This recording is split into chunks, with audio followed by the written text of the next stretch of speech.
పిల్లరా, ఈరోజు దేవుడు ఒక వాక్యం ద్వారా మనలను హెచ్చరించాలని అనుకుంటున్నాడు, గుర్తు చేయాలనుకుంటున్నాడు.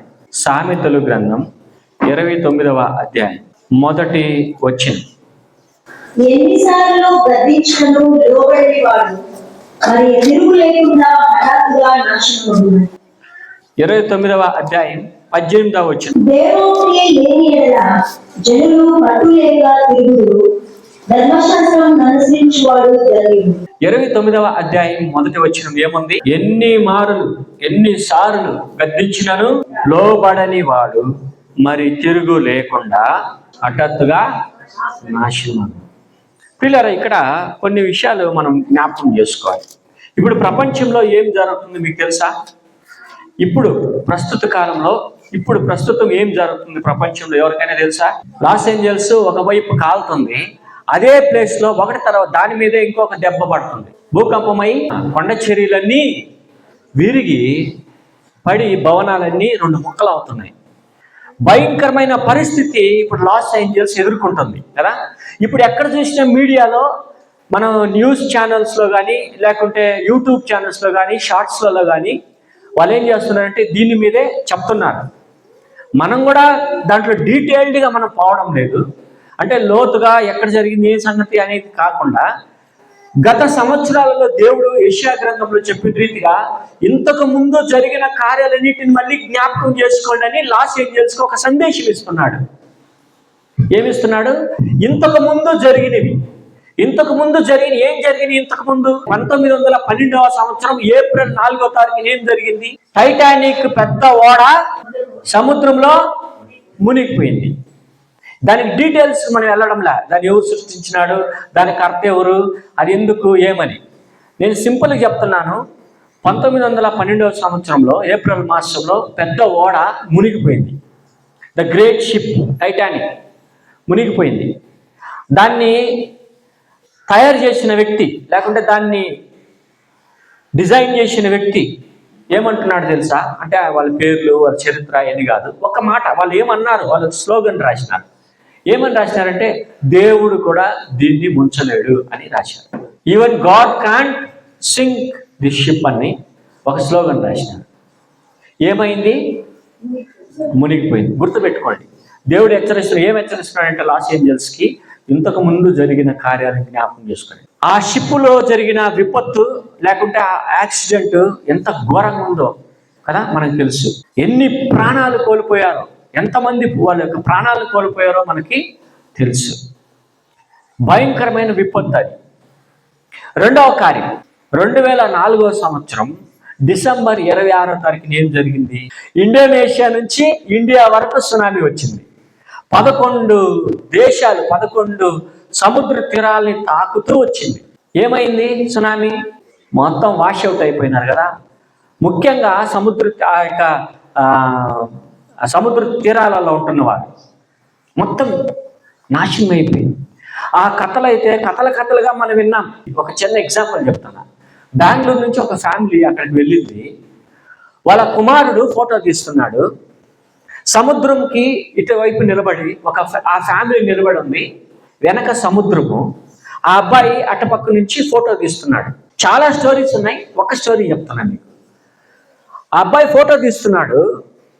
ఫోటో క్లిక్ చేశాడంటే ఒక పెద్ద అల వాళ్ళని అటే లోపలికి తీసుకొని వెళ్ళిపోయింది. ఎవరిని? అక్కడ నిలబడి ఉంటున్న వాళ్ళ ఫ్యామిలీ మొత్తాన్ని. ఆ ఫ్యామిలీలో దగ్గర 12 మంది ఉన్నారంట. 12 మందిలో ఈ అబ్బాయి ఒక్కడే బ్రతికినాడు. ఎందుకు? అటుపక్క ఉన్నాడు, ఫోటో తీస్తున్నాడు కాబట్టి అతను సేవ్ అయినాడు. వీళ్ళందరూ సముద్రంలో మునిగిపోయినారు పిల్లల. అలాంటివి ఎన్నో ఘటనలు సునామీ టైంలో. ఇప్పుడు మళ్ళీ 3rd టైం దేవుడు హెచ్చరిస్తున్నాడు Los Angeles. LA Los Angeles, lost angels. ఆ లాస్ ఏంజల్స్ పట్టణానికి పేరు ఏంటి తెలుసా? ద సిటీ ఆఫ్ ఏంజల్స్ అంట. గోల్డెన్ సిటీ, గోల్డెన్ టౌన్ అంటారు. The city of angels, golden city అంటారు. జనవరి 7వ తారీఖున స్టార్ట్ అయింది ఇది. అంతకుముందు 3 రోజులకు ముందు దేవుని బిడ్డలు ఆ ప్రాంతానికి వెళ్ళి ప్రవచించినారు. లాస్ ఏంజల్స్ లో ఉంటున్న ప్రజలారా, మారు మనసు పొందండి, మా పాపంలోని విడిచిపెట్టండి, దేవుని తట్టు తిరగండి, భయంకరమైన విపత్తు ఒకటి రాబోతుంది మీ మీదకి, మీరు మారు మనసు పొందండి, మీ పాపాన్ని విడిచిపెట్టండి అని ఒక సహోదరి అక్కడ స్వార్థ ప్రవచించింది. అదే 3 రోజులకు ముందు గోల్డెన్ గ్లోబ్ అవార్డ్స్ అని ఒకటి ఏర్పాటు చేసుకున్నారు ఆ ప్రాంతంలో, లాస్ ఏంజల్స్ లో. ఇప్పుడు ప్రపంచ దేశంలోనే 4వ స్థానంలో ఉంది ధనిక పట్టణంగా, లేకుంటే సంపన్న పట్టణంగా ఈ లాస్ ఏంజల్స్ 4వ స్థానంలో ఉంది. ప్రపంచంలో అందరికంటే వ్యాపారవేత్తలు లేకుంటే సెలబ్రిటీస్, హాలీవుడ్ అంటారు కదా, డిస్నీ వరల్డ్, హాలీవుడ్ అంతా కూడా ఆ ప్రాంతంలోనే ఉండేవాళ్ళు. భయంకరమైన భవంతులు కట్టుకొని ఉన్నారు వాళ్ళు, విల్లాస్ కట్టుకొని ఉన్నారు. 60 లక్షల కోట్లు, 70 లక్షల కోట్లు, 90 లక్షల కోట్లు, 7 లక్షల కోట్లు, 6 లక్షల కోట్లు. అందులో ప్రియాంక చోప్రా అని మన ఇండియన్ మన బాలీవుడ్ నటి, ఆమె హీరోయిన్, అక్కడ ఆమె ఇల్లు ఉంది, ఆమె కూడా కాలిపోయింది. దగ్గర దగ్గర ప్రముఖులు, సెలబ్రిటీస్ ప్రముఖులు 16 మంది వాళ్ళ భవంతులన్నీ కూడా కాలి బూడిదైపోయింది. పిల్లలు, దేవుడు వాక్యంలో 2 విషయాలు గుర్తు చేస్తున్నాడు మనకి. ఒకటి, కీర్తనలు 51వ అధ్యాయం 1వ వచనం చూడండి. దేవుడు లేడని బుద్ధిహీనులు తమ హృదయంలో అనుకొందురు, వారు చెడిపోయిన వారు అసహ్య కార్యములు చేయుదురు, మేలు చేయువాడు ఒకడను లేడు. గలతీయులకు రాసిన పత్రిక 6వ అధ్యాయం 7వ వచనం చదవండి. మోసపోకుడి, దేవుడు వెక్కిరింపబడడు, మనుషుడు ఏది విత్తును ఆ పంటనే కోయును. రెండు విషయాలు గద్దిస్తున్నాడు దేవుడు. 3వ విషయం, యెషయా 45వ అధ్యాయం 7వ వచనం చదవండి. నేను వెలుగును సృజించిన వాడను, అంధకారమును కలుగు చేయువాడను, సమాధానకర్తను, కీడును కలుగు చేయువాడను నేనే, యెహోవా అను నేనే వీటన్నిటినీ కలుగు చేయువాడను. ఇప్పుడు ఎవరు దేవునికి ప్రశ్న వేయగలరు? ఈ మాటలు ఎంత భయంకరంగా ఉన్నాయో చూడండి. మొట్టమొదటి ఏంటి మనం గుర్తించుకోవాల్సిన విషయాలు. ఒకటి, ఎవరైతే వారి మనసులో దేవుడు లేడు అనుకుంటాడో, ఎవరైతే వారి మనసులో చెడుతనమును ఉంచుకొని మేలు చేయకుండా ఉంటారో వారికి విపత్తు వస్తుంది. మూర్ఖుడు దేవుడు లేడని అంటారు, గుర్తుపెట్టుకోండి. రెండవది, మోసపోకుడి ప్రియులారా, దేవుడు వెక్కిరింపబడడు, మనుషుడు ఏ పంట విత్తునో ఆ పంటనే కోయును. రెండవది. మూడవది, 45వ అధ్యాయం 7వ వచనం యెషయా గ్రంథంలో ఏముంది?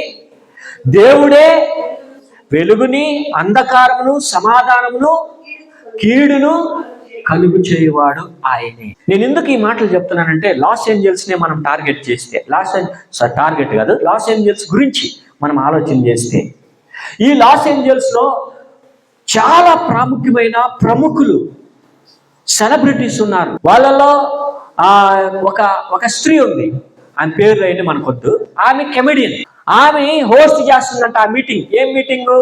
Golden globe awards meeting host, అంటే ఆ మైక్ తీసుకొని ఆ ప్రోగ్రామ్ జరిపిస్తుంది. ఆమెన్న మాట ఏంటి తెలుసా?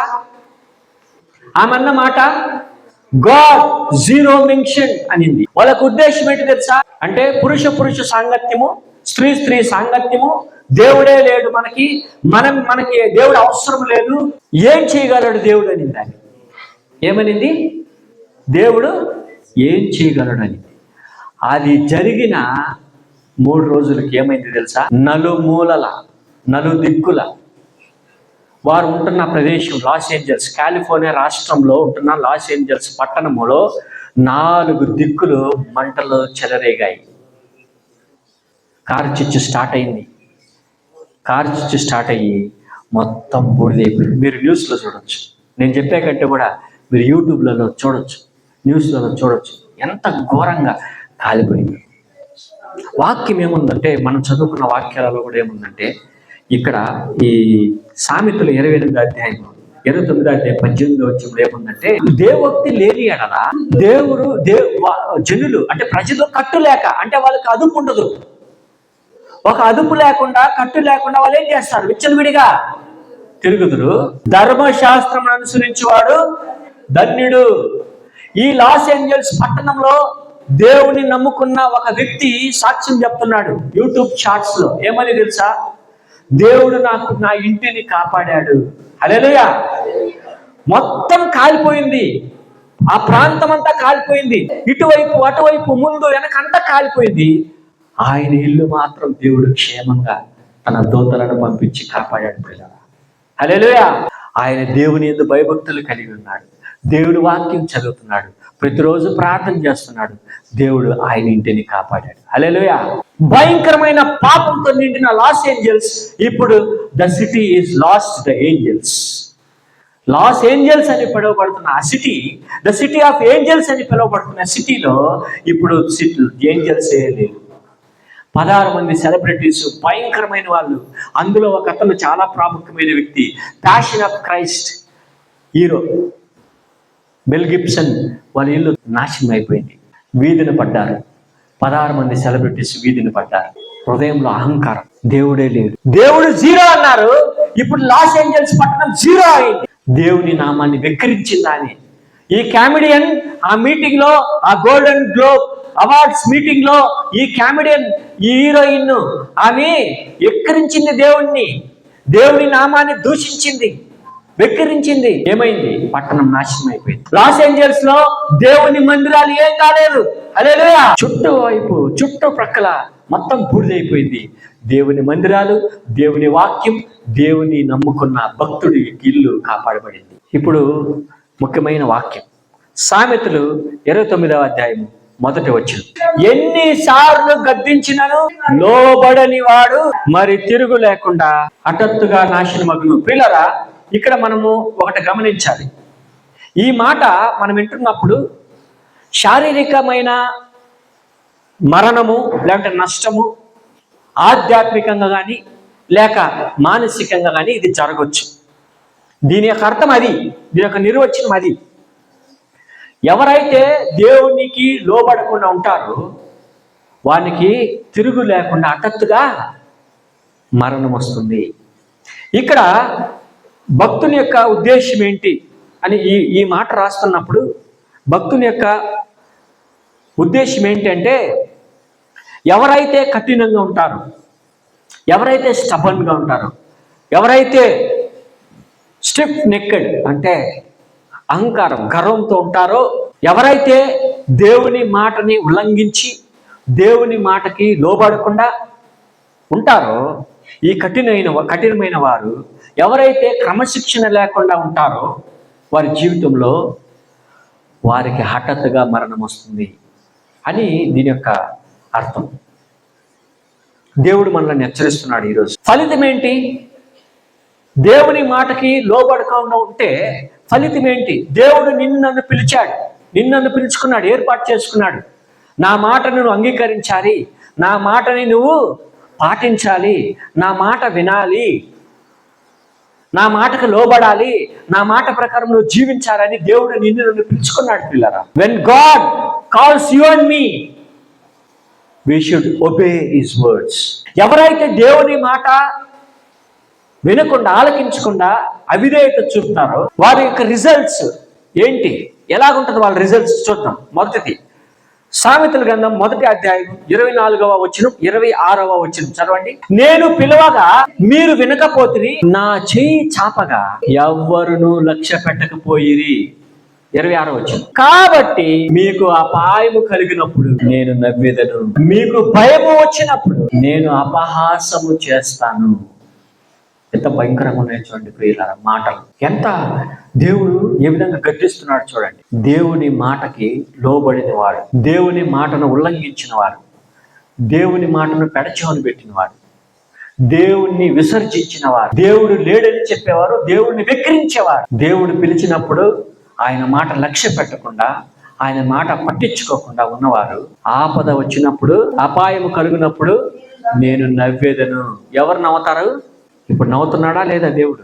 లాస్ ఏంజల్స్ని చూసి నేను ఎన్ని మార్లు నిన్ను గద్దించాను, ఎన్ని మార్లు నీకు బుద్ధి చెప్పాను, ఎంతమందిని నీ పట్టణానికి పంపించాను సువార్త సందేశాన్ని అందించడానికి. లాస్ ఏంజల్స్, నువ్వు ఇప్పుడు నీ ఏంజల్స్నే లాస్ట్ చేసుకున్నాం. సెలబ్రిటీస్ అని పిలువబడేవారు, మేమే దూతలమని చెప్పుకునేవారు. మాకు దేవుడే అక్కర్లేదన్నారు. పిల్లరా, దేవుడు గద్దిస్తున్నాడు. ఆయన పిలిచినప్పుడు మనం లోబడాలి.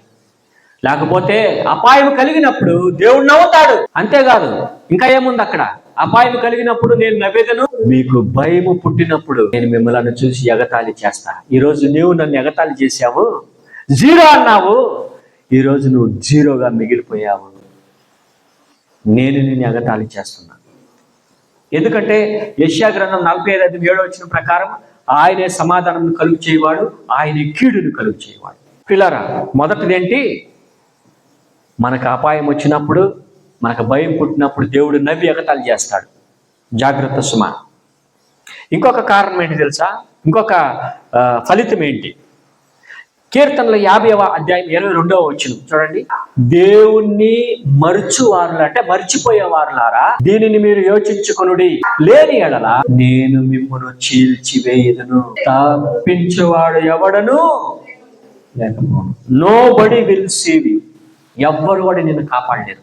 ఇప్పుడు చాలా మంది ఆ లాస్ ఏంజల్స్ ని కాపాడడానికి ప్రయత్నం చేస్తున్నారు. హెలికాప్టర్లో వెళ్ళి నీళ్లు చల్లుతున్నారు అగ్ని మీద. ఆ కారు చెచ్చు రగులుకుంటున్నప్పుడు వాటి మీద నీళ్లు చల్లి ఆర్పడానికి ప్రయత్నిస్తున్నారు. ఈ రోజు కూడా అది ఆరిపోలేదు, అది రగులుకుంటూనే ఉంది. పిల్లరా, ఇక్కడ గమనించండి ఈ మాటలు. ఎవరు కూడా మిమ్మలను కాపాడలేడు. ఎంత స్పష్టంగా ఉందో చూడండి ఆ మాట. ప్రజల యొక్క జీవితాలు చీల్చబడి ఉన్నాయి. ఇప్పుడు లాస్ ఏంజల్స్ ఎంతో 80,000 మందిని తరలించారంట వేరే ప్రాంతాలు, పిల్లల్ని, పెద్దల్ని. అక్కడ ఈ అగ్గితో మొత్తం అన్ని దహించబడి, అన్ని కాలిపోతున్నాయి అసలు గృహాలన్నీ కూడా. ఆ ఇంట్లో ఉంటున్న పిల్లల్ని ఈ అగ్నిమాపక దళాలు సైనికులు ఏం చేస్తున్నారు తెలుసా? వెళ్ళి పైకి లోపలికి వెళ్ళి ఆ పిల్లల్ని తీసుకొని వాళ్ళు బాల్ లాగా క్యాచ్ చేస్తున్నారు. ఆ దృశ్యం చూస్తుంటే ఎంతో భయంకరంగా ఉంది. పిల్లలు ఆ పిల్లల్ని తీసుకొని క్యాచ్ వేస్తున్నారు. మనం త్రో బాల్ వేసుకుంటాం కదా, అలాగ రక్షిస్తున్నారు. 80,000 ప్రజలను వేరే ఇతర ప్రాంతాలకి, క్షేమంగా ఉంటున్న ప్రాంతాలకు తరలిస్తుంది. దగ్గర 13,000 లక్షల కోట్లు నష్టం అయిపోయింది ఆ ప్రాంతంలో. ఒకసారి ఆలోచన చేయండి. దేవుడు ఎందుకు ఈ విపత్తుకి తలపెట్టాడు? లేకుంటే ఎందుకు ఇది అనుమతించాడు? ఆయన మనల్ని హెచ్చరిస్తున్నాడు. బుద్ధి లేని వారు దేవుడు లేడని చెప్తారు. ఎవరైతే దేవుడు లేడని చెప్తారో, ఎవరైతే దేవుని ఎక్కిరిస్తారో, ఎవరైతే దేవుని ఉల్లంఘిస్తారో, దేవుని మాట వినకుండా దేవునికి వ్యతిరేకత చూపుతారో, ఎవరైతే దేవుని విసర్జిస్తారో వారందరికీ ఇది జరగబోతుంది. దేవుని రాకడ సమీపముగా ఉన్నది. ఇవన్నీ కూడా దేవుని యొక్క, యేసు ప్రభు యొక్క రాకడకు సూచనలు. జాగ్రత్త సుమా. 3వ కార్యం, యెషయా 65:12 నేను పిలువగా మీరు ఉత్తరం ఇయ్యలేదు, నేను మాటలాడగా మీరు ఆలకింపక నా దృష్టికి చెడ్డదైన దానిని చేసితిరి, నాకు ఇష్టము కాని దాన్ని కోరినారు. నేను ఖడ్గమును అదృష్టముగా నియమించెదను, మీరందరూ వదకులో నగుదురు. ఎంత భయంకరంగా ఉన్నాయో చూడండి ఈ మాటలు ప్రియులారా. ఒకసారి మీరు ధ్యానించి చదవండి ఆ మాటలు. దేవుడు ఏమంటున్నాడు తెలుసా? I have kept knife at your nearest. నేను కత్తిని మీకు సమీపముగా పెట్టినాను, మీరు వదకు లోనై ఉన్నారు, వధించబడడానికి మీరు లైన్లో ఉన్నారు, క్యూలో ఉన్నారు అని అర్థం. ఎంత భయంకరంగా ఉన్నాయి దేవుని మాటలు ప్రియులారా. మనం ఈ మాటలు వింటున్న మనం కూడా జాగ్రత్త పడాలి. ఎన్ని మార్లు దేవుడు గద్దించినా ఆయన మాటకు లోబడకపోతే ఈ విధంగా అనుకోకుండా ఎవరైనా ఊహించారా లాస్ ఏంజల్స్ ఈ విధంగా కాలిపోతుందని? ఎంత భయంకరంగా ఉందో దేవుని యొక్క తీర్పు. దేవుని యొక్క తీర్పు చూడండి ఎంత భయంకరంగా ఉంటుందో పిల్లరా. ఒక ఆమె ప్రవచించింది అంతకు ముందే, ఆ పట్టణంలో ఉన్న ప్రజలారా మారు మనసు పొందండి, పాపాన్ని విడిచిపెట్టండి, భయంకరమైన పాపంతో నిండి ఉన్నారు, మీ పాపాన్ని విడిచిపెట్టి దేవుని తట్టు తిరగండి, యేసు ప్రభువుని నమ్ముకోండి అని స్వార్థ ప్రకటిస్తే ఎవరు పట్టించుకోలేదు. దేవోక్తి లేకుండా, కట్టు లేకుండా, అదుపు లేకుండా ఉన్నారు వాళ్ళు. అందుకే చాలా మంది దేవుని భక్తులు, దేవుని ప్రజలు, అక్కడ ఉంటున్న ప్రజలు వారు ప్రార్థనలు చేస్తున్నారు కనికరించమని. మనం కూడా ప్రార్థించాలి. కానీ దేవుని ఉగ్రత నుండి ఎవరు తప్పించుకోలేరు పిల్లారా. అయితే మనం దేవుని కనికరం కొరకు ప్రార్థన చేద్దాం. ఎవరైనా వారిలో మారు మనసు పొంది వారి మనసు మార్చుకొని దేవుని వైపు తిరిగి దేవునికి సాక్షులుగా వాడబడతారేమో వాళ్ళ కొరకు మనం ప్రార్థన చేయాలి. ప్రియులారా, చివరిది ఇర్మియా గ్రంథం 6వ అధ్యాయం 19వ వచనం చదువుకొని మనం ముగించుకున్నాం. భూలోకమా వినుము, ఈ జనులు నా మాట వినకుండా నా ధర్మశాస్త్రమును విసర్జించుచున్నారు గనుక తమ ఆలోచనలకు ఫలితమైన కీడు నేను వారి మీదకి రప్పించుచున్నాను. జాగ్రత్త, I will bring evil to you. వారి మీదకి నేను కీడు రప్పించబోతున్నాను. ఎవరు? దేవుని విసర్జించేవాళ్ళు, దేవుని మాట వినకుండా దేవుడు లేడని చెప్పేవాళ్ళు, దేవుని వికరించేవాళ్ళు, దేవుని విసర్జించేవాళ్ళు, దేవుని మాటకు లోబడిన వాళ్ళు. వినుము, నా వాక్యాన్ని విసర్జించినారు. వారేమైతే ఆలోచనలు చేస్తున్నారో దానికి ఫలితం ఇది. భూలోకమా వినుము, ప్రజలారా వినండి, జాగ్రత్త.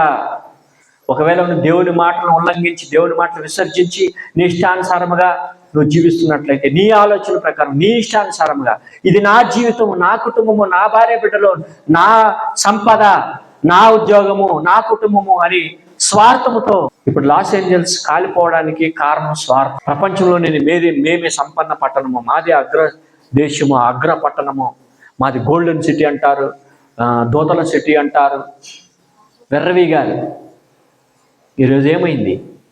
జీరోగా మిగిలిపోయింది. చాలా మంది దేవుని బిడ్డలలో భయం పుట్టుకునింది. ఇప్పుడు ప్రార్థనలు చేస్తున్నారు. పిల్లలు ఒకసారి ఆలోచించి ఆయన ఏమంటున్నాడంటే, మీ ఆలోచనలకు ప్రతిఫలముగా, లేకపోతే మీ ఆలోచనకి ప్రతిఫలముగా నేను మీ మీదకి కీడును రప్పించబోతున్నాను. ఈరోజు వాక్యం వింటున్న మనము ఒకసారి నెంబర్ వేసుకోవాలి. అంటే ఇది మనం ఆ విధంగా చేస్తున్నామని కాదు. ఒకవేళ మనము దేవుడు లేడని ఎవరైనా అంటున్నారా?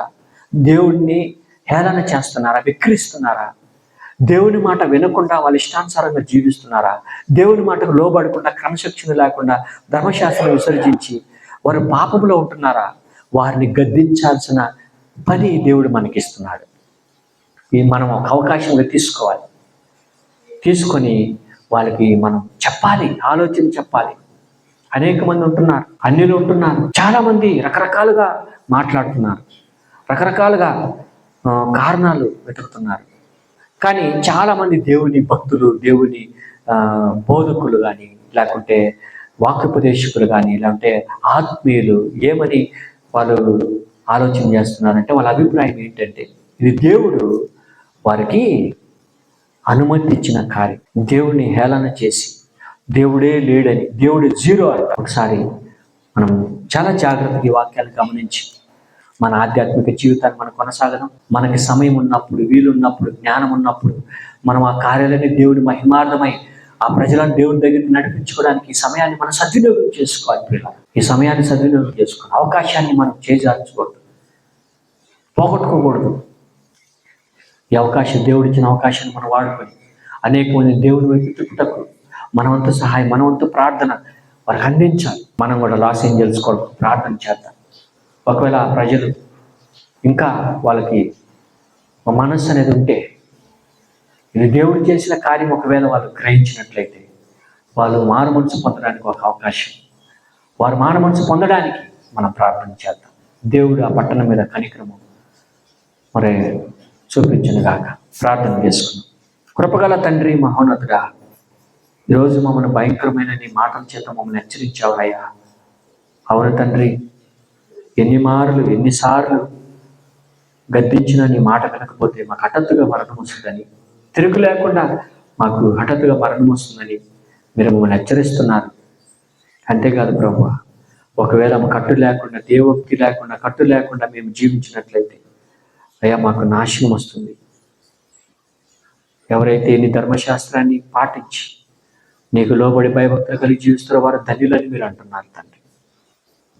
ఈ మాటలు వింటున్న మేము మా జీవితాన్ని ప్రభువా నీకు సమర్పించుకొని, ఎందు భయభక్తులు కలిగి నీ మాటలకు లోబడి నీ బిడ్డలుగా ఆధ్యాత్మికమైన క్రమశిక్షణ కలిగిన వారి, నీ బిడ్డలుగా ఈ లోకంలో మేము జీవించటకు, సాక్షిగా జీవించటకు, నీ చిత్తమైతే అనేక మందిని ప్రభువా నీ వైపు త్రిపుటకు, స్వార్థ ప్రకటించుటకు, నీ యొక్క గొప్పతనాన్ని మేము అనేక మందికి నైనా చెప్పుటకు మమ్మల్ని వాడుకోమని, మాకు అట్టి కృపను దయచేయమని అయా లాస్ ఏంజల్స్లో జరిగిన విపత్తుని మేము మరొకసారి జ్ఞాపకం చేసుకుంటున్నాం ప్రభా. ఒకవేళ నీ కోపాగ్ని, నీ రోషాగ్ని వారి మీద ఉన్నట్లయితే కనికరించండి. ఒకవేళ నీ బిడ్డలు ప్రభా మారు మనసు పొందడానికి సిద్ధంగా ఉన్నట్లయితే ప్రభా వారిని మీరు దర్శించి వారికి మారు మనసు అనుగ్రహించి సత్యమైన దేవుడు మీరే అని తెలుసుకొని నీకు సాక్షులుగా వాడటకు లాస్ ఏంజల్స్ పట్టణంలో ఉంటున్న ప్రజలను మీరు రక్షించమని, కాపాడమని, పోషించమని మరొకసారి ప్రభు మమ్మల్ని పరిశుద్ధమైన హస్తాలు సమర్పించుకుంటున్నాం. విన్న వాక్యాన్ని మర్చిపోకుండా మరొకరిని భద్రపరచుకొని వాక్య ప్రకారం జీవించడానికి మమ్మల్ని బలపరచమని ఈ ప్రార్థన యేసు నామములో ప్రార్థించి అడిగి వేడుకుంటున్నాము తండ్రి. ఆమేన్.